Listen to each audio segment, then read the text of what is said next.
Welcome back to another episode of the Hardcore Casual with your boy, Base the Kid. As always, please like and subscribe if you have a friend, a colleague, a relative, an associate, an enemy, any and all in between. We haven't done one of these in what feels like nearly a month right about now, maybe even a little bit longer, but there's some stuff to talk about. I need to get back in the swing of things, so without further ado, let's get into it. So I guess the first thing I want to address before we get into any other topics is the WBO situation, that they've put out a blanket statement regarding the toleration of racism or any type of I guess bigoted speech from anyone within their rankings or their champions.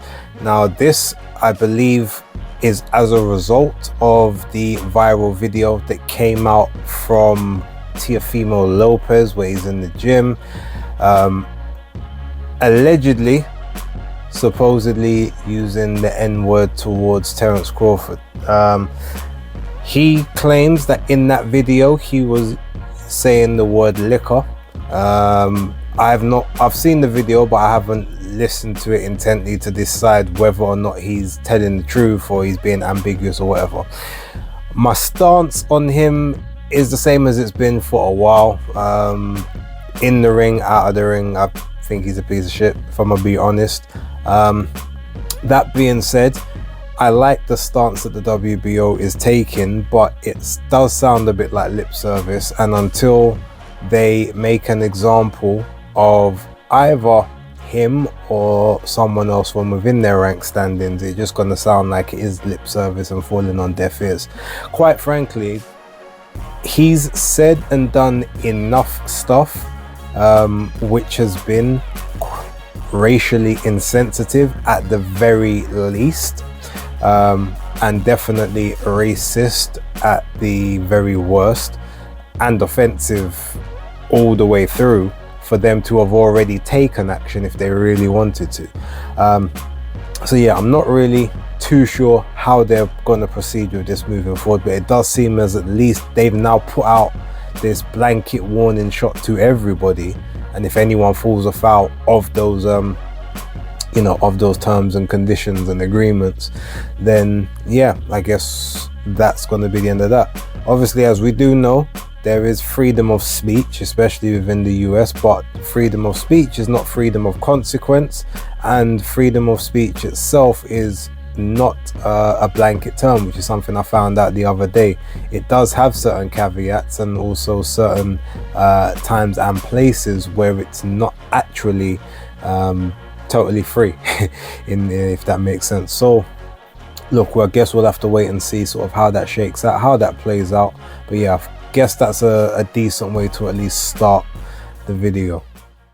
Now, I could be wrong here, but I've seen some reports and I've seen a couple of things going in through the group chats at the moment that are suggesting Anthony Yarde versus Callum Smith may actually have been agreed for August. Now, we know that there is a Matchroom versus Queensberry 5v5 taking place in and around that time in the Kingdom of Saudi Arabia. Personally, I think the 5v5 will probably do better over here, but I understand if they're going to pay for it, then fair enough. Although it doesn't make a huge amount of sense for them to be doing those kind of shows in certain months. Like normally we know that the Riyadh season itself usually falls between like October to March, sort of that time, but it's, you know, that's when it's a bit cooler. To have people out there in the summer in those kind of unbearable heats where you could be pushing all 50 degrees at certain points, I don't know, but cool. My thing though, again, now we could talk about the fight, and I'm sure that we will talk about that fight closer to the time when it does happen. I guess the thing that I have an issue with when it comes to it is like the 5v5 concept. Don't get me wrong, I like the concept. I think that the first time they done it though, and they was like, oh, we're gonna, you know, no one's gonna know who the fighters are, they're gonna come out in the masks and all that stuff. I thought that was a bit I didn't enjoy that part because we already knew what the matches were going to be. I think what would be best, and I said this before, it should literally be, okay, once you pick the weight classes, you just pick the weight classes, and whoever one person chooses, they go against the other person. You get 8 to 10 weeks to figure out the game plan, or 12 weeks, or however long it will be from the event to the other one. You figure out the game plan, and you literally don't know who you're fighting until the day of the press conference when they get announced. You know, like, okay, you might find out maybe before the press conference starts because you see each other walking around backstage or whatever, but maybe it would even be a better thing if they had sort of like the 5v5 or something like that. You announce the weight classes and then you literally just bring all of your fighters that you have from that weight class to the press conference, so that way they don't actually know who's fighting who until the time when the match starts. I think something like that would be much more innovative and much more you know, sort of much more exciting when you don't really, you know, everything's a bit more on the fly. You don't get the chance to properly do that, you know, sort of that mapping or that strategical movement, and you just have to fight who's put in front of you. But yeah, outside of that, look, if we're talking about Anthony Yarde and Callum Smith, I mean, Callum Smith, I guess, is a bit more long in the tooth in terms of age, in terms of experience, you know, sort of maybe even miles on the clock, because he has probably had overall more harder fights than Anthony Yarde throughout his career. But that also stands in his stead because he will have a lot more battle experience. They've both got losses to one of the same people, which is Artur Beterbiev.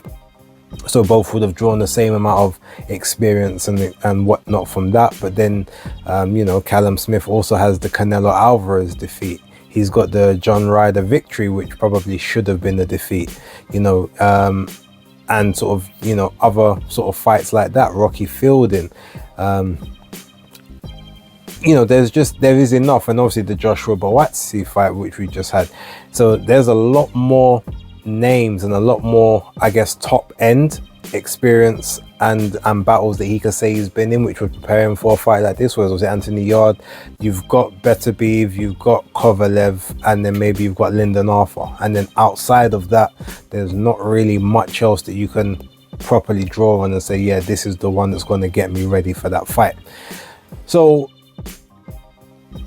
that all being said, though, I mean, Yarde is, I guess, the fresher of the two, taken less damage of the two, I guess, over the years, a bit more of explosive.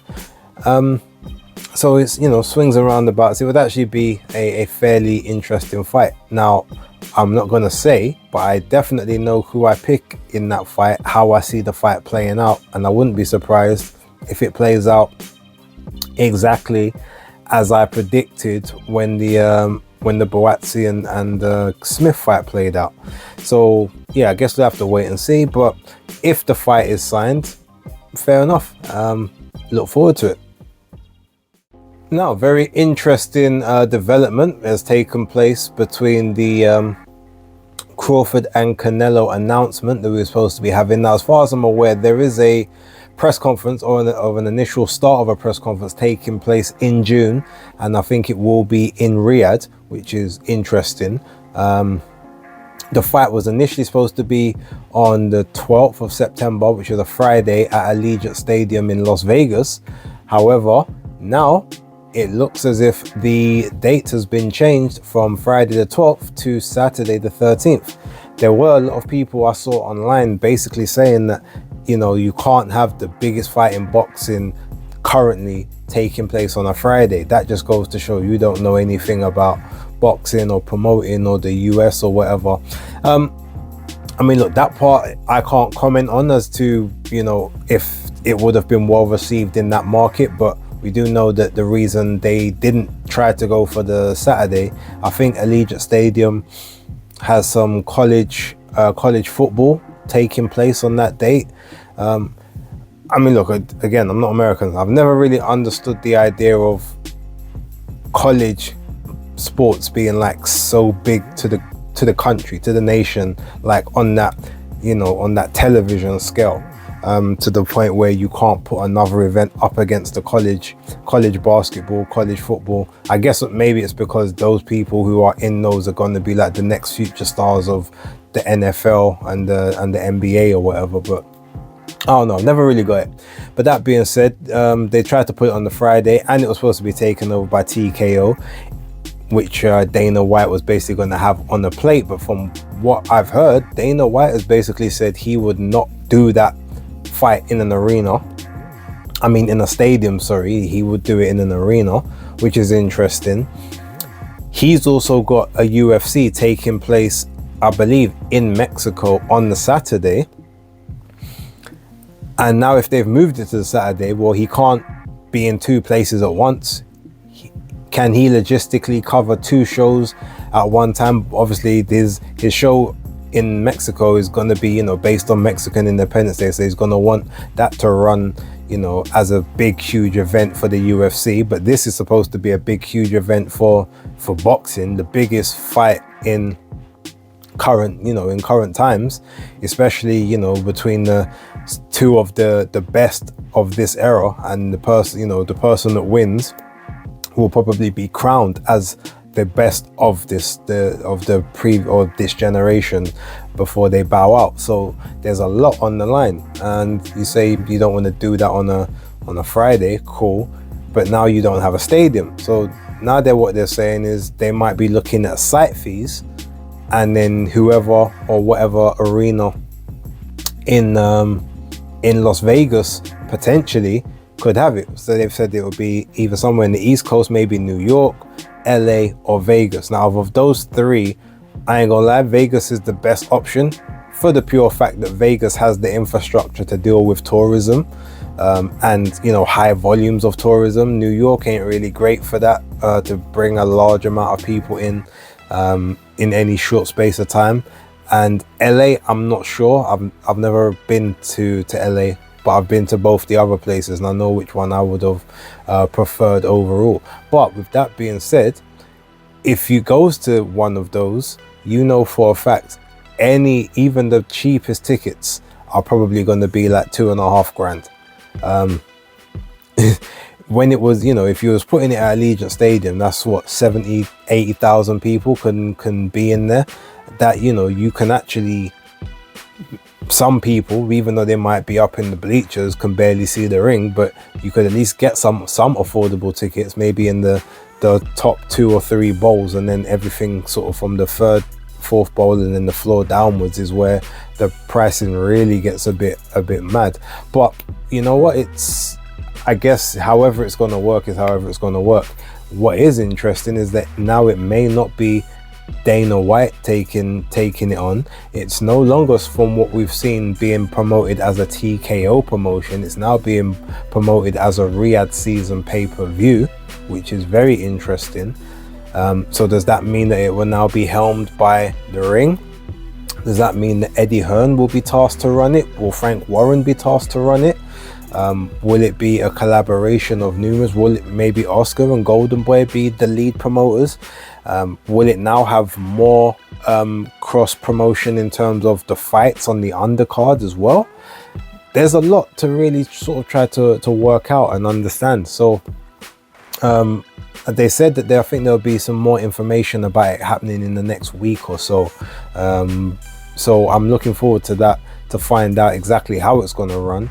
And yeah, look, ultimately it's an interesting time, and if Dana's not going to be a part of this one, that is also very interesting to the future of TKO, or should I say even stay the start, because this was supposed to be the big launch or the big platform. Now it doesn't seem to be the case. I guess time will tell. Now, speaking of Turkey, actually, I know he's recently he's also been saying that he's gonna check in with Ryan Garcia to find out if he still wants to do the Haney fight, and if not, he said maybe he might give him another fight in the interim to see how he does. rather than putting him into the Haney fight coming off of the loss. But he will make his mind up and decide that.